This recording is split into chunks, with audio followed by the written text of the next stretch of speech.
ტელერადიო კომპანია ოდიში პასუხობ კითხვებზე ისევე როგორც ტელეკომპანია ბორჯომი გაძლევთ გამოხატვის საშუალებას ისევე როგორც მეცხრე არხი გიჩვენებთ პროვალფეროვნებას ისევე როგორც წარმოგიდგენთ ყველა მხარეს ისევე როგორც მეცხრე ტალღა ვარკვევთ დეტალებს ისევე როგორც ტელეკომპანია რიონი იყვებით ახალ და საჭირო ამბებს ისევე როგორც გარდეული ტივი გითარგმნით ისევე როგორც TV25 პოულობთ ფაქტებს თქვენი ინფორმირებისთვის სწორედ ისე როგორც იმერვიზია გიჩვენებთ გზას ისევე როგორც ტელეკომპანია გურჯაანი ვაშუქებთ თქვენს პრობლემებს და თქვენს მიღწევებს ისევე როგორც თანამგზავრი არ გტოვებთ პრობლემებთან ისევე როგორც ტელეკომპანია დია ვაანალიზებთ საჭირო თემებს ისევე როგორც მეგატივი მუშაობთ მიუკერძოებლად ისე როგორც ფრიალეთი გაერთიანებთ ძალებს თქვენთვის ისევე როგორც პროექტივი რადგან არ აქვს მნიშვნელობა ვინ ხარ ვის ემხრობი ან რომელ რეგიონში ცხოვრობ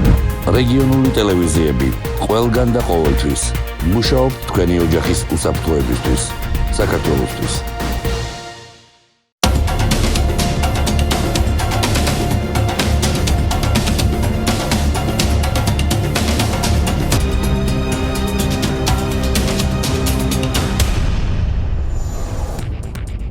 მოგესალმებით ეთერშია ანტიკოვიდი 22 ივნისის ახალი ამბებით გიერთდებით სტუდიაში. ანაკლია განმუხურის საკარანტინო სივრცეში მყოფ პირთა რაოდენობა გაიზარდა. ამ დროისთვის იქ 57 პირი იმყოფება. რეგიონის მასშტაბით თვითიზოლაციაში კი 37 ადამიანი რჩება. რაც შეეხება სხვა მონაცემებს, სულ ეპიდემიოლოგიურად დამყარდა 1942 პირზე. გუშინ ზუგდიდის ინფექციური საავადმყოფოს ლაბორატორიაში გამოიკვლიეს 14 ნიმუში და ყველას პასუხი უარყოფითია. საზოგადოებრივი ჯანდაცვის ეროვნული ცენტრის სამეგრელო ზემოსვანეთის განყოფილება დღეს რეგიონის სხვადასხვა მუნიციპალიტეტში დამატებით ბიოლოგიურ მასალებს აიღებს. საერთაშორისო გამჭვირვალობა საქართველოს ზუგდიდის საკრებულოს საქმიანობაში აფასა. საანგარიშო პერიოდის განმავლობაში ყველაზე დიდი დარღვევა ორგანიზაციის მიერ წარმოდგენილ კვლევაში არის დიდი სახელმწიფო ბიუჯეტი და დანამატები, ასევე საწვავის ხარჯი. დეტალები ნახეთ სიუჟეტში. საერთაშორისო გამჭვირვალობა საქართველოს ზუგდიდის საკრებულოს საქმიანობაში აფასა. ანგარიში ეფუძნება საკრებულოდან გამოთხოვილ საკრებულოს ოფიციალურ ვებგვერდზე არსებულ ინფორმაციასა და ორგანიზაციის დაკვირვებებს. კვლევის საანგარიშო პერიოდი მოიცავს 2017 წლის ნოემბრიდან 2019 წლის ჩათვლით პერიოდს. კვლევის მიხედვით საკრებულოს საანგარიშო პერიოდის განმავლობაში მუნიციპალიტეტის მერიასა და მის მიერ დაფუძნებულ იურიდიულ პირებზე სუსტ ზედამხედველობას ახორციელებდა. საკრებულოს წინაშე ანგარიშვალდებულ თანამდებობის პირთა თუ ცალკეულ უწყებათა კონტროლი უმეტეს შემთხვევაში ფორმალური იყო. საკრებულოს 21 თანამდებობის პირიდან ქონებრივი დეკლარაცია 2019 წლის მდგომარეობით 4 თანამდებობის პირმა ხარვეზებით შეავსო. საანგარიშო პერიოდის განმავლობაში ზუგდიდის საკრებულოში გაცემულ სახელფასო ანაზღაურებამ 1,952,557 ლარი შეადგინა. ფულადი ჯილდოს სახით საკრებულოს აპარატის თანამშრომლებმა ჯამში 26,700 ლარი მიიღეს. ამავე პერიოდში ზუგდიდის საკრებულო 99,8 ტონა საწვავი გახარჯა, რომლის ღირებულებამაც 190,777 ლარი შეადგინა. აქედან 16,531 ლიტრი საწვავი ზუგდიდის საკრებულოს თავმჯდომარემ მამუკა წოწერი ჩვენ ასევე კვლევაში ასახული გაწეული ხარჯების სახებ ინფორმაცია, მაგალითად სახელმწიფო ანაზღაურება, ჯილდოები, რომელიც გაიცა აპარატის თანამშრომელზე. ძალიან საინტერესოა მაგალითად ის, რომ თითქმის 90 ტონა საწვავი იქნა ათვისებული ზუგდიდის საკრებულოს მიერ, ჯამური ღირებულებით 193,777 ლარი და ამ ათვისებული საწვავის დიდი ნაწილი მოდის სწორედ საკრებულოს თავმჯდომარის ხარჯზე, რომელმაც დაახლოებით 16 ტონა საწვავი მოიხმარა საანგარიშო პერიოდის განმავლობაში. გამჭვირვალობის კვლევა საკრებულოს თავმჯდომარემ უპასუხა. მამუკა წოწერიას თქმით, საწვავის ხარჯები გაზრდილი არ არის და იხარჯება ზუსტად იმდენი, რამდენიც მუნიციპალიტეტის საქმიანობაში ჭირდება. რაც შეეხება ხარჯებს, ჩემთან მიმართებაში მე შემიძლია ვთქვა, რომ კანონით დადგენილ ნორმებშია ყველა საწვავი, ეს არის თვიურად 700 ლარის 700 ლიტრი საწვავი, რომელიც ფაქტიურად ბოლომდე არ იხარჯება, მაგრამ თუ რამე იხარჯება, ეს არის მუნიციპალიტეტის ინტერესებიდან გამომდინარე და იმ ფუნქციების აღსრულებაზე, რომელიც მეკისრება მე და თითოეულ საკრებულოს წევრს. აქედან გამომდინარე, ყველა ხარჯი საკრებულოში ჩვენი პრინციპი არის მხოლოდ და მხოლოდ კონდეს ის ხარჯები, რომელიც ჩვენი ეფექტური საქმიანობისთვის და ჩვენი ფუნქციების შესრულებისათვის არის აუცილებელი. საერთაშორისო გამჭვირვალობა საკრებულოზე რეკომენდაციებს გასცემს, რომლის მიხედვითაც საკრებულოს გაწეული ხარჯები სრულ თანხვედრაში იყოს კანონმდებლობით მისთვის განკუთვნილი უფლებამოსილებების განხორციელებასთან. საკრებულომ მკაცრად უნდა აკონტროლოს როგორც უშუალო წარმომადგენლობითი ორგანოს, ასევე ზოგადად მუნიციპალიტეტის ადმინისტრაციული ხარჯები და ორიენტირებული იყოს ფინანსური რესურსების ეფექტურ ხარჯვაზე.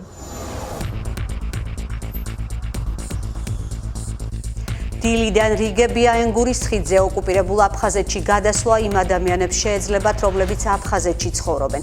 ეგრეთ წოდებული საზღვარი მხოლოდ 2 დღით გაიხსნა. მოუწევთ თუ არა ხიდზე გადასვლის შემდეგ თვითიზოლაციაში ყოფნა და ვის შეუძლია გადმოკვეთოს ენგურის ხიდი, ნახეთ სალომე ჯოლოგუას სიუჟეტში. ენგურის ხიდი საოკუპაციო რეჟიმის გადაწყვეტილებით დღეიდან 2 დღით იხსნება და გადასვლა იმ ადამიანებისთვის იქნება შესაძლებელი, რომლებიც აფხაზეთში ცხოვრობენ. დილიდანვე ენგურის ხიდზე გადამსვლელთა რიგებია. მათ საქართველოს ხელისუფლების კონტროლირებად ტერიტორიაზე თერმოსკრინინგს უტარებენ, რის შემდეგაც გადასვლის უფლება ეძლევათ. მე თებერვლისთვის მე იქით ვარ შვილებთან ვიყავი და ახლა მოვდივარ გაიხსნა რო გავიგე წამოვედი. და გადასვლას აპირებ. კი. ჩემი ნასახლარი მაინც მირჩენია ყველაფერს. ვაპირებ გადასვლას თუ გვაცხოვრებს ვიქნებით და თუ არა და ავხსნათ წამოვად. მე ქალბატონო ოპერაცია გავიკეთე იმისი ბუსტის კიბო მქონდა და მეოთხე თვეა თბილისში ვარ და ახლა მოვდივარ. თებერვლიდან აქეთ ვარ. ოპერაცია სტენდირება გამიკეთეს გურიზე და თებერვლიდან აქეთ ვარ და ახლა მივდივარ ჩემს სოფელში. გამიშვებენ, რა თქმა უნდა, აქაური პასპორტი მაქვს, ყველაფერი აქვს, აქეთ ცხოვრობ და რატო არ უნდა გამიშვენ, რა ვიცი. ნახოთ. 25 დეკემბრის მერე აქ ვარ. ხო, და რა ვიცი, მინდა სახლში წასვლა ძალიან. და თუ გამიშვეს სიამოვნებით წავალ, ვეცდები რომ გამიშვა. ის პასპორტი არა მაქვს, ახლა იქ უნდა დამახვედრონ, ჩვენი ექიმებს აქვს იქიდან. დრო გასული იყო და გამიგრძელეს. რა ვიცი რა დამხდება, იქნება რა ვიცი რაღაცა თხილი და მანდარინი მეტი რა დამხდება არა ვარ და ვეცდები რომ ვიმუშაო და ჩემით ვიცხოვრო იქ მინდა ძალიან. 5 თვე იანვრის შემდეგ იქანე ვარ და აქეთ გადმოსვლა მინდოდა, მაგრამ ყოველთვის დაკეტენ აფხაზეთში ხო რა ვიცი აქეთ. გადმოდიოდი და მე ისე მივდიოდი და ასე დავდიოდი იქით აქეთ, მაგრამ ახლა იქით დავჭი 5 თვე ვიყავი იქით. მირჩევნია, ამიტომ მივდივარ თუ არა 74 წლის ვარ უკვე ბებერი ვარ.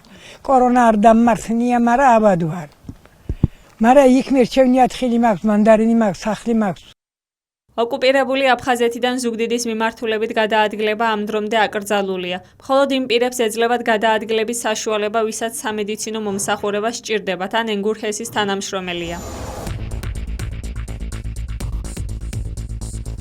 ზუგდიდის დადიანების მუზეუმი ვიზიტორებს 1 ივლისიდან მიიღებს. თუ რა რეგულაციების დაცვა მოუწევს დამთვალიერებელს და მზად არიან თუ არა მუზეუმები ტურისტების მისაღებად, ამის შესახებ თამუნა შონია გვიამბობს.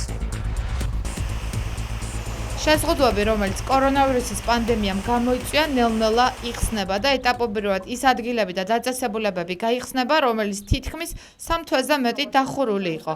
გავრცელებული ინფორმაციის თანახმად უწყებათაშორისმა საკოორდინაციო საბჭომ რამდენიმე დღის წინ მიიღო გადაწყვეტილება, რომ 20 ივნისიდან მუზეუმები და მუზეუმ-ნაკრძალები ქვეყნის მასშტაბით ეტაპობრივად გაიხსნას. ზუგდიდის დადიანების სასახლე კი ვიზიტორთათვის 1 ივლისიდან გაიხსნება და როგორც დადიანების ისტორიულ-არქიტექტურული მუზეუმის დირექტორი ლილი ბერაია ჩვენთან საუბარში განმარტავს, დამთვალიერებელი მუზეუმში სტუმრობამდე თავდაპირველად ახალ რეგულაციებს უნდა გაეცნოს.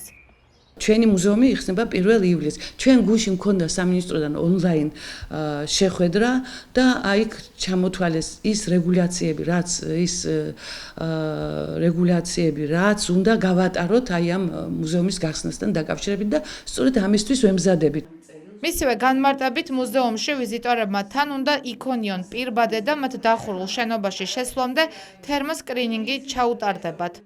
ეს დამთვალიერებელიც შემოვა ნაწილ-ნაწილ ყველა ზომის და წესების დაცვით, ასე რომ არ დაზარალდეს არავინ, არც თანამშრომლები და თანამშრომლებს ექნებათ, აი რას ვყიდულობთ ახლა ჩვენ ხელთათმანებს, პირბადებს, ამიტომ გადავწყვიტეთ უფრო ისეთი პირბადები ვიყიდოთ, ხო, დიახ და აი ესეთი პირბადები ვიყიდოთ და კიდევ სხვა ატრიბუტები, რაც საჭირო ამ ვირუსის საწინააღმდეგოდ, რომ დავიცვათ და არ გავრცელდეს. დირექტორის თქმით, პანდემიის პერიოდში რამდენიმე თანამშრომელი სისტემატურად დადიოდა, რადგანაც საუკუნოვან ისტორიულ ნივთებს განსაკუთრებული მოვლა და გაფრთხილება სჭირდება.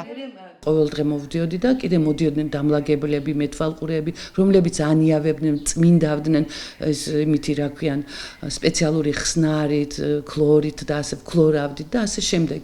და ჩვენ ყველაფერი გამზადებული გვაქვს იმისთვის, რომ აი ეს დამთვალიერებელი მივიღოთ და ის წესები და ის რეკომენდაციები, რომელიც ჩვენ მოგცა კულტურის სამინისტრომ და დავუშვათ და იმან რა ქვიან ჯანდაცვის სამინისტრომ რა რეკომენდაციებსაც იძლეოდა, მზად ვართ ეს რეკომენდაციები შევასრულოთ. როგორც ირკვევა, მუზეუმში გიდით მომსახურების შემთხვევაში ექსკურსიის ხანგრძლივობა 1 საათზე მეტ ხანს არ შეიძლება და ჯგუფში ადამიანების რაოდენობა 10-ზე მეტი არ უნდა იყოს. რა თქმა უნდა, მათ შორის სოციალური დისტანციის დაცვა კი აუცილებელია. ზუგდიდში სულ მალე ხელოვნების ლაბორატორია მოეწყობა. იდეა ჯერ კიდევ დამუშავების პროცესშია, თუმცა ახალგაზრდა ზუგდიდელი ირაკლი ჯიქია ლაბორატორიაში სარემონტო სამუშაოებს ასრულებს. ვის შეეძლება ლაბორატორიის სარგებლობა და რა სიახლეებს თავაზობენ ზუგდიდელებს, ნახეთ სიუჟეტში.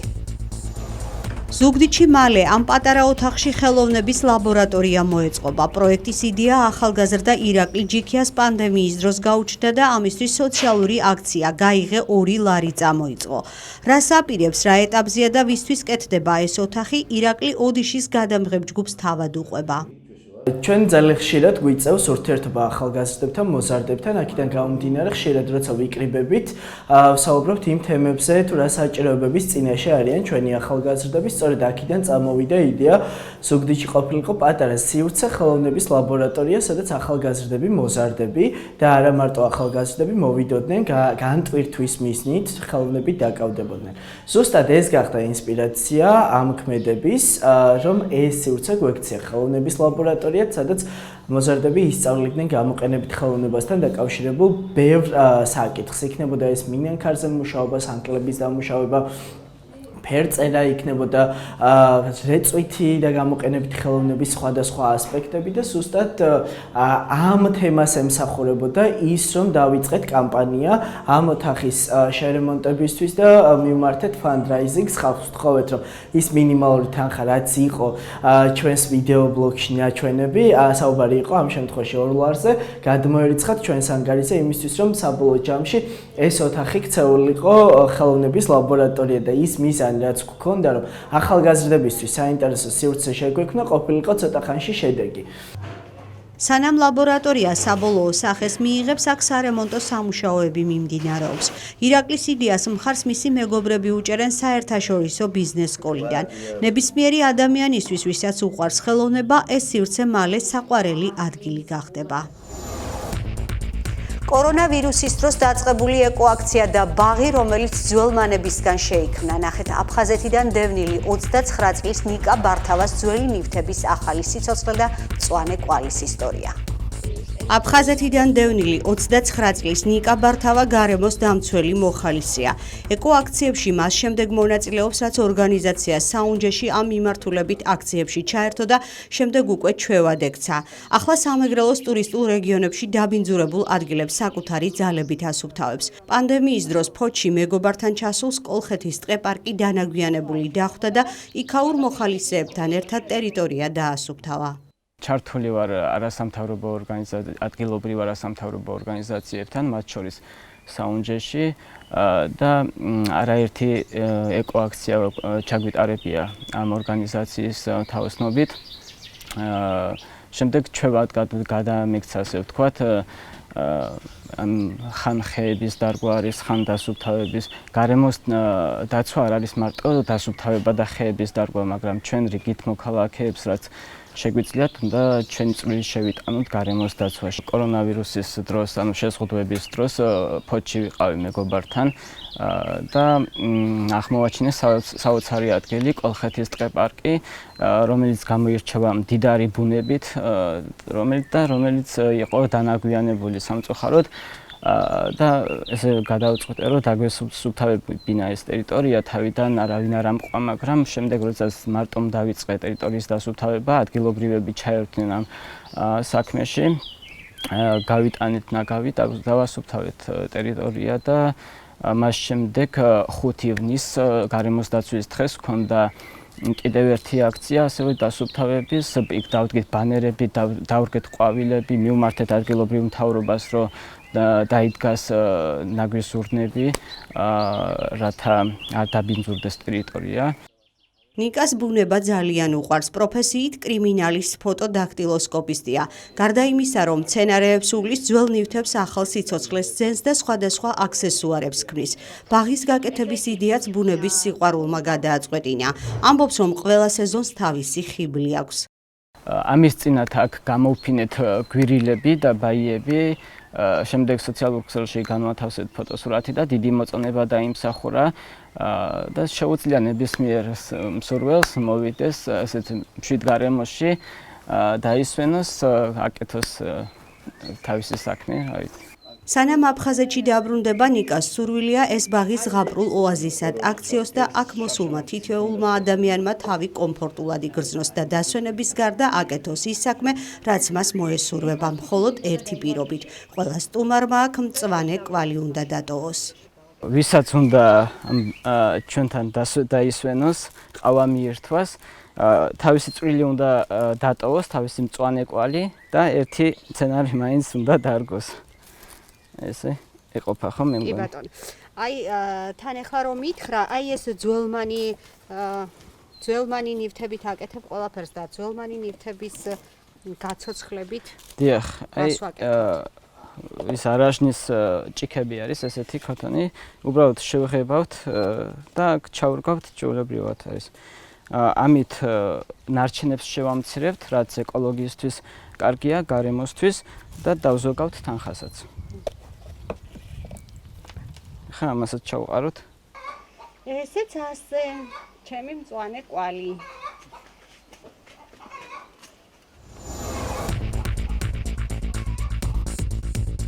ეს იყო ადგილობრივი ახალი ამბები, ახლა კი თბილისის სტუდიას ვრთავთ, რის შემდეგაც პირდაპირ ეთერში სტუმართან ერთად დავბრუნდებით.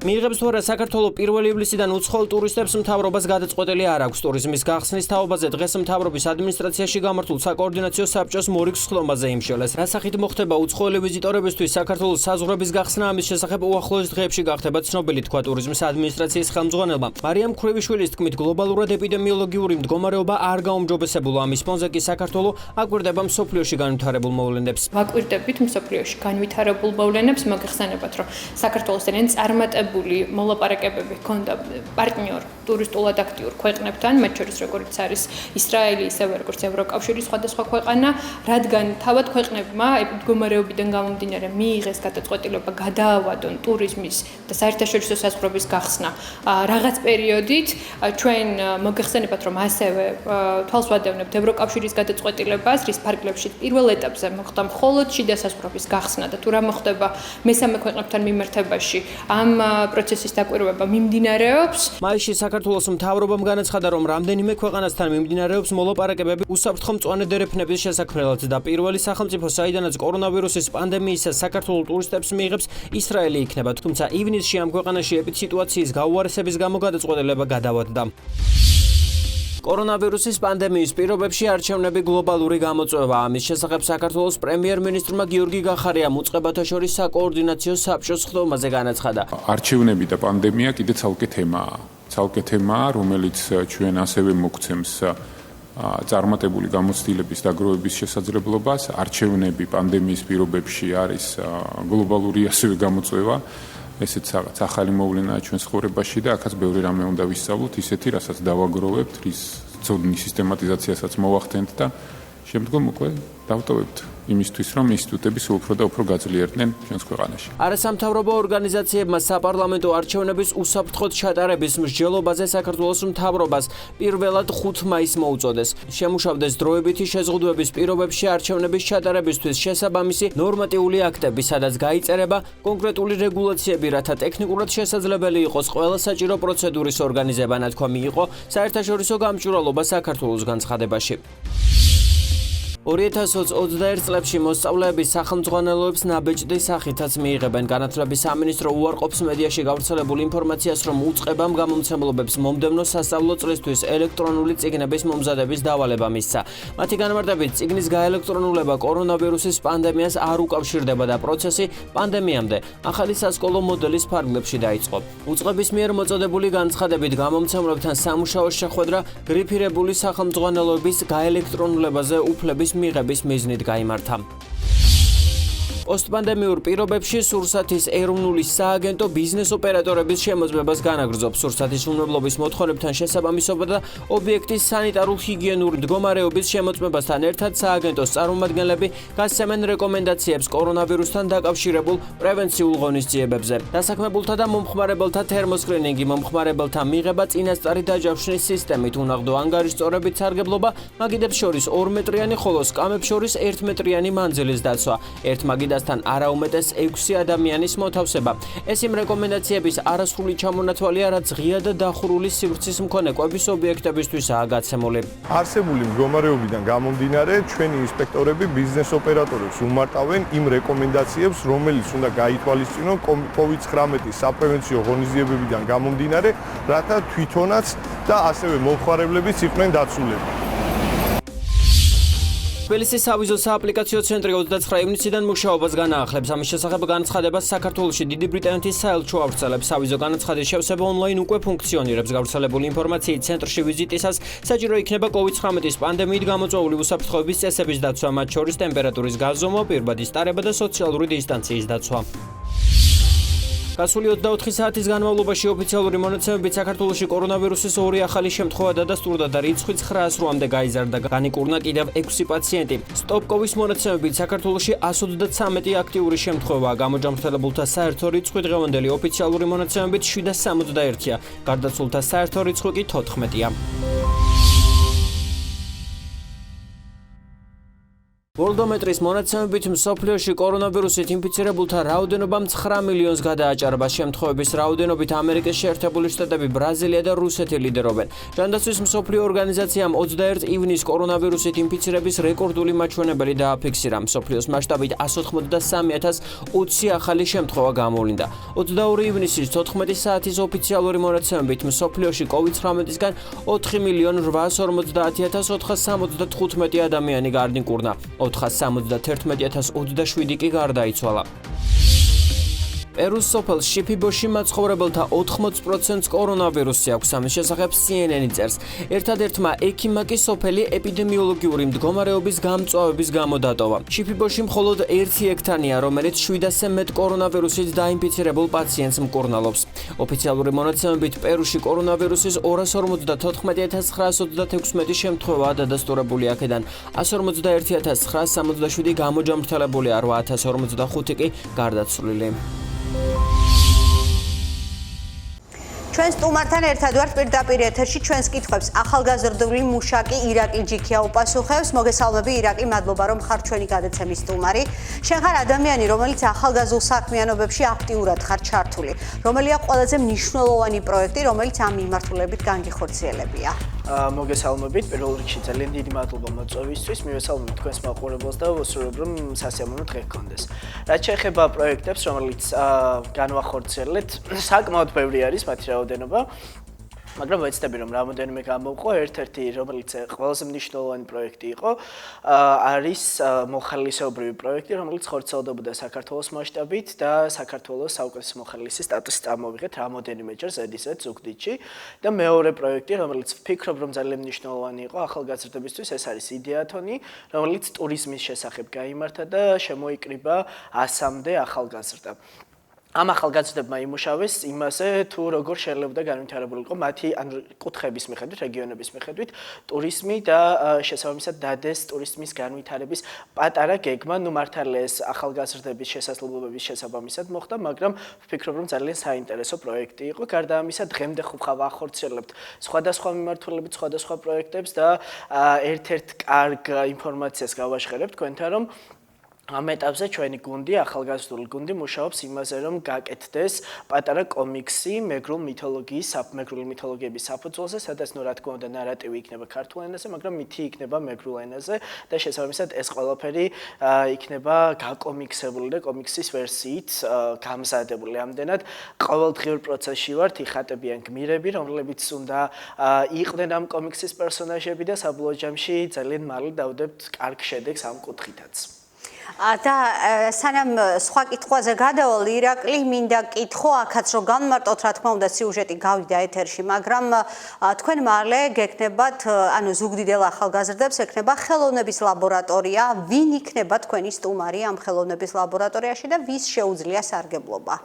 ვთვლით, რომ ეს არის ერთ-ერთი ძალიან საინტერესო პროექტი და როდესაც მეგობრები დავსხედით და ვსაუბრობდით იმის შესახებ, თუ რა შეიძლება რომ გაგვეკეთებინა ზუგდიდელი ახალგაზრდებისთვის, ძალიან ისეთ სერიოზულ საკითხად გამოიკვეთა ის, რომ მათ უნდა თავის რეალიზება ისეთი სივრცის გარშემო, სადაც იგრძნობენ თავს მყუდროდ, დასხდებიან, ისაუბრებენ და ამ საუბრების შედეგად შექმნიან ახალ რაღაცებს. მაგრამ ეს პროცესი გადაიზარდა კიდევ უფრო საინტერესო პროცესში, რომელიც მოიაზრებდა ახალგაზრდებისთვის სხვადასხვა სასწავლო კურსების შექმნას. იქნება ეს მინიანქარი გამოყენებით ხელოვნების ჭრილში, სხვადასხვა თემები, ქარგვა, სამკაულების დამზადება თუ სათამაშოების შექმნა, ეს ყველაფერი იქნება ამ ახალგაზრდულ სივრცეში, რომლის გაკეთებისთვის, ასე ვთქვათ, შექმნისთვის მზადება დავიწყეთ დაახლოებით 1 თვე არის. გვყავს შემომწირველები და fundraising-ს მივმართეთ, გამომდინარე იქიდან, რომ არ უნდა დაელოდოს ახალგაზრდა ან ახალგაზრდების ჯგუფი, ვინ როდის რა პროგრამაში შეიძლება ჩაჯდეს. მაშინ, როდესაც არსებობენ კარგი ადამიანები ჩვენს გარემოში, ჩვენ შეგვიძლია რომ ქმედით ნაბიჯები გადავდგათ და კონკრეტულ შედეგებამდე მივიდეთ. აქედან გამომდინარე, ჩვენც არც ვაცით, არც ვაცხელით, ჩვენს მეგობრებს ვთხოვეთ დახმარება და საბოლოო ჯამში თანხის გარკვეული რაოდენობა უკვე მობილიზებული არის. ველოდებით კიდევ მეგობრებისგან დამატებით დაფინანსებას, რომ საბოლოო ჯამში ის იდეა, რაც გვქონდა ხელოვნების ლაბორატორიასთან დაკავშირებით, საბოლოო ჯამში მიზნიდან გარდავქმნათ შედეგამდე. ირაკლი, ძალიან ბევრ ახალგაზრდასთან გაქვს შეხება. შენ ხარ ადგილობრივი თვითმმართველობის წარმომადგენელი, სპეციალისტი ერთ-ერთ სოფელში, ახალკახეთში, თუმცა გარდა ამისა, ძალიან ბევრ ზუგდიდელ ახალგაზრდას იცნობ და იცნობ მათ პრობლემებს. რა აწუხებთ მათ, რის აუცილებლობას ითხოვენ და რა პრობლემების წინაშე დგანან, რო გითხრათ? დიახ, მიწევს ძალიან ბევრ ახალგაზრდასთან ურთიერთობა ყოველდღიურ რეჟიმში. გარდა იმისა, რომ ახალკახეთის ადმინისტრაციულ ერთეულში მიწევს მუშაობა სხვა მიმართულებით, ახალგაზრდული პრობლემები და საკითხები არის ჩემთვის ძალიან ახლობელი და ძალიან ისეთი თემა, რომლის გარშემოც დიდი სიამოვნებით ვმუშაობ. შეიძლება განსხვავებული იყოს და დიფერენცირება მოვახდინოთ სოფლის ახალგაზრდების კუთხით და მოვახდინოთ ქალაქში მყოფი ახალგაზრდების კუთხით. იქ ცალკე პრობლემა გვაქვს მიგრაციის ნაწილში, მაგრამ რაც შეეხება მიგრაციას, ეს კიდე რადიკალურად სხვა თემა არის. უბრალოდ აქ გამოვყოფ იმას, რომ მათ უჭირთ შეკრება, მათ სჭირდებათ ინიციატორი ადამიანები იმისთვის, რომ კონკრეტული მიმართულებები აიღონ და კონკრეტული მიმართულებების გარშემო იმუშაონ. გარდა ამისა, არსებობს კიდევ ძალიან ბევრი ხელი შემშლელი ფაქტორი, რაც ანუ სტრუქტურიზება არის საჭირო, კონკრეტული საკითხების სტრუქტურიზება, რაც უკვე ჩაჯდება სქემაში და ამ სქემის საშუალებით ახალგაზრდებს ექნებათ ჯერ მოხალისეობრივ საქმიანობაზე დაფუძნებით, მერე მოხალისეობა უნდა გადაიზარდოს, უნდა მოხდეს ამის აღიარება როგორც სტაჟი, როგორც ხდება ეს ნორმალურ და ცივილიზებულ ქვეყნებში. ჩვენთანაც არის ამის პრაქტიკები, მაგრამ უფრო გამძაფრებულად და ამის მერე უნდა შეფასდეს. მე ვფიქრობ, რომ როდესაც ახალგაზრდა აყავთ სამსახურში, ერთ-ერთი მნიშვნელოვანი კომპონენტი უნდა იყოს გარდა სივისა და განათლების განათლებისა რომელიც დასტურდება, იქნება ეს ბაკალავრის ხარისხი, მაგისტრის ხარისხი, არამედ მისი საქმიანობა თავისი სურვილით. ეს მიუთითებს იმაზე, რამდენად ინიციატივიანი არის ადამიანი და რამდენად შეუძლია შემოქმედებითად მიუდგეს სხვადასხვა თემებზე. როდესაც სამსახურებში მსგავს ტიპის ადამიანები იკრიბებიან, მათი შრომის უნარიანობა არის უფრო დიდი. ასევე მინდა აუხნიშნო ის თემაც, რომ ახალგაზრდებს უჭირთ, ანუ ინერტულები არიან და პასიურები არიან. ეს არ არის მხოლოდ მათი სურვილიდან გამომდინარე, როგორც აღვნიშნე, წინათ მათ ჭირდებათ ბიძგი იმისთვის, რომ გამოვიდნენ იმ კომფორტ ზონა დატოვონ, სადაც იმყოფებიან და უკვე ახალ საქმეს შეუდგნენ, მაგრამ ამ ყველაფერში ისინი საჭიროებენ ხელშეწყობას, რომელიც ასე თუ ისე არის, მაგრამ არის უფრო დიდი რაოდენობით საჭირო. ანუ თვითმმართველობა რას აკეთებს ამ მიმართულებით ირაკლი, რომ გვითხრათ, აი ხელშეწყობა სჭირდებაო ახალგაზრდებს რო ამბობთ და თუ აკეთებს ადგილობრივი თვითმმართველობა რამეს იმისთვის, რომ ხელი შეუწყოს ამ ახალგაზრდებს და კონდეთ მათ мотивация. თვითმმართველობას აქვს რამოდენიმე კარგი პროექტი ახალგაზრდებისთვის. ერთ-ერთი არის განსაკუთრებით ნიჭიერი ახალგაზრდების ხელშეწყობის პროგრამა, სადაც მათ შეუძლიათ რომ თავიანთი თავის დემონსტრირება მოახდინონ და პლუს ამისა მიიღონ დაფინანსებები. გარდა ამისა, საპროექტო განყოფილება არის კიდევ ცალკე ახალგაზრდული მიმართულებით, სადაც შეუძლიათ რომ ახალგაზრდებმა წარადგინონ პროექტები და ამ პროექტების საფუძველზე მიიღონ დაფინანსება. ჩვენც, როდესაც ერთ-ერთი საინიციატივო ჯგუფი ან ორგანიზაციის სახელითაც შეგვიტანია განაცხადი, როდესაც მე ვიყავი ერთ-ერთი კოორდინატორი ერთ-ერთი პროექტის და მომხდარა ამ პროექტის დაფინანსება. იდეათონის თანაპარტნიორი იყო ბევრ სხვა ორგანიზაციასთან ერთად ადგილობრივი მუნიციპალიტეტი და საბოლოო ჯამში დაიდო ის კარგი შედეგი, რა შედეგიც დაიდო. საბედნიეროდ მუნიციპალიტეტს აქვს ახალგაზრდული პოლიტიკის დოკუმენტი, რომელიც არის სახელმძღვანელო, მაგრამ საჭირო არის გარდა იმ აქტივობებისა, რაც ხორციელდება, უფრო მეტად ახალგაზრდების საკითხებზე მუშაობა და უფრო მეტი სტიმულირება ახალგაზრდების და ალბათ უფრო მეტი ჩართულობა ახალგაზრდების შეიძლება ესეც იყოს, რომ ახალგაზრდებს არ აქვთ ინფორმაცია, რა სახის დოკუმენტია ეს და ან რა სახის აქტივობებს ახორციელებს დაუშვათ მუნიციპალიტეტი, იგივე მერია ახალგაზრდული მიმართულებით. შესაძლოა, თუმცა დღეს 21 საუკუნეში მაშინ, როდესაც ვირტუალურ სივრცეში გვიწევს ძალიან დიდი დროის გატარება, ეს ინფორმაცია საკმაოდ ხელმისაწვდომი არის. უბრალოდ ამ შემთხვევაში გამოვყოფდი ერთქვე პრობლემას. ახალგაზრდებმა არ იციან, როგორ მოიძიონ მათთვის საჭირო ინფორმაცია. როგორ განავითარონ თავიანთი თავი და როგორ რა გვერდების საშუალებით სოციალურ ქსელში ყოფნა Facebook-ზე, Instagram-ზე და კიდევ მსგავს საიტებზე ყოფნა არ ნიშნავს იმას, რომ ისინი არიან, ასე ვთქვათ, ჩართულები სხვადასხვა საკითხებში. უბრალოდ თუ მათ მივაწვდით ინფორმაციას და სწორად ვუჩვენებთ, სად შეიძლება იპოვონ თავიანთი თავი და როგორ შეიძლება განავითარონ, ეს უფრო დიდი შესაძლებლობა იქნება, ვიდრე კონკრეტული პროექტის დაფინანსება, იმიტომ რომ მას სივრცე და არეალი, სადაც უწევს მუშაობა და რა კუთხითაც უნდა საკუთარი თავის განვითარება, უფრო უვითარდება, უფრო უდიდდება და ეს კიდევ ხელს უწყობს იმაში, რომ მისი დაფინანსების წყაროების მოპოვების არეალი იყოს უფრო დიდი. ამდენად ინფორმაციული ვაკუუმის პრობლემა უფრო იმდენად არ არის, ვიდრე ინფორმაციის მოძიების პრობლემა, თუ როგორ შეიძლება მოიძიონ ახალგაზრდებმა მათთვის საჭირო ინფორმაცია, რათა განავითარონ საკუთარი თავი. ირაკლი, შენ ახსენე მიგრაცია და ჩვენ ვიცით, რომ ეს არის ძალიან დიდი პრობლემა ზოგადად, არა მარტო ჩვენი მუნიციპალიტეტისთვის, თუმცა შენ ხარ ახალგაზრდა, წარმატებული ახალგაზრდა, სხვათა შორის მე ვიტყოდი, რომელიც დარჩა ადგილზე და აკეთებ იმ საქმეს, რაც შენ გინდა და უშუალოდ რაც გიყვარს. რა კუთხით შეიძლება მოხდეს ახალგაზრდების დაინტერესება, რომ მიგრაცია შეწყდეს, შეჩერდეს, ანუ რა ვიცი, რაც გინდათ ის დაარქვით, რომ мотивация აუმაღლდეთ ახალგაზრდებს და არ დატოვონ ეს ადგილი და მუნიციპალიტეტი. ეს არის საკმაოდ სერიოზული პრობლემა, როდესაც ახალგაზრდები მიდიან სხვადასხვა მიზნით. ერთი იმისთვის, რომ იმუშაონ საზღვარგარეთ, მეორე იმისთვის, რომ ისწავლონ სხვა ქალაქში. თუმცა ესეც მიგრაცია არის, შიდა მიგრაცია, რაც ქალაქს ფიტავს, ასე ვთქვათ. ახალგაზრდები, რომლებიც კარგად სწავლობენ, სახელმწიფო პროგრამები ხორციელდება მათთვის, შემდგომში ეს ახალგაზრდები ტოვებენ მუნიციპალიტეტს იმისთვის, რომ დიდი სივრცე ჰქონდეთ, რათა დასაქმდნენ საბოლოო ჯამში და თავიანთი თავის რეალიზება მოახდინონ. მეც დავდექი ერთ პერიოდი ამ საკითხის წინაშე, როდესაც სტუდენტი ვიყავი, გადავწყვეტე რომ მობილობა გამეკეთებინა, მაგრამ როდესაც დავფიქრდი, რამდენად მნიშვნელოვანია, რომ ახალგაზრდები დარჩნენ მუნიციპალიტეტში, მაშინ გადავწყვეტე, რომ არ წავსულიყავი სხვა უნივერსიტეტში და ბაკალავრის ხარისხიც და მაგისტრის ხარისხიც მიმეღო ადგილობრივ დონეზე. ვთვლი, რომ საკმაოდ კარგი ხარისხი არის ერთის და მეორეც არ ვიცახი მხოლოდ ხარისხის დონეზე, სწავლის დონიდან გამომდინარე, იმიტომ რომ ჩვენი უნივერსიტეტი იძლევა ამის შესაძლებლობას, რომ ხარისხიანი განათლება მივიღოთ და მეორე, როდესაც ხარ აქტიური ახალგაზრდა, პატარა თემში თავის დამკვიდრება არის უფრო მარტივი, ვიდრე დიდ სივრცე. შეიძლება აქ იმ აქტიურობით, რა აქტიურობითაც აქტიურობდე სხვა მუნიციპალიტეტში ან სხვა რეგიონში, ან უფრო დიდ ქალაქში, პატარა სივრცეში უკეთ გამოჩნდები ყველა ვარიანტში, ამდენად ყველა ახალგაზრდას ვურჩევ, რომ კარგად დაფიქრდნენ, სანამ აირჩევენ წასვლა სხვა ქალაქში ან სხვა მუნიციპალიტეტში. რამდენად მნიშვნელოვანია მათი უნარების გამოყენება ადგილობრივ დონეზე და რამდენად მნიშვნელოვანია მათი ჩართულობა სხვადასხვა საქმიანობის განვითარების დროს. თუ ჩვენ ვიფიქრეთ, რომ იცით რა, ჩვენს ქალაქში არაფერი არ ხდება და მე მჭირდებათ რეალიზაციისთვის სხვაგან წასვლა და მე იქ როცა წავალვი ეს რა კარგი ყოფილა და მე უკვე იქ რაც ხდება ის აღარ მაყოფილებს, მაშინ ძალიან ბევრი ხანი ვიქნებით იმ სიტუაციაში, რა სიტუაციაშიც დღეს ვართ.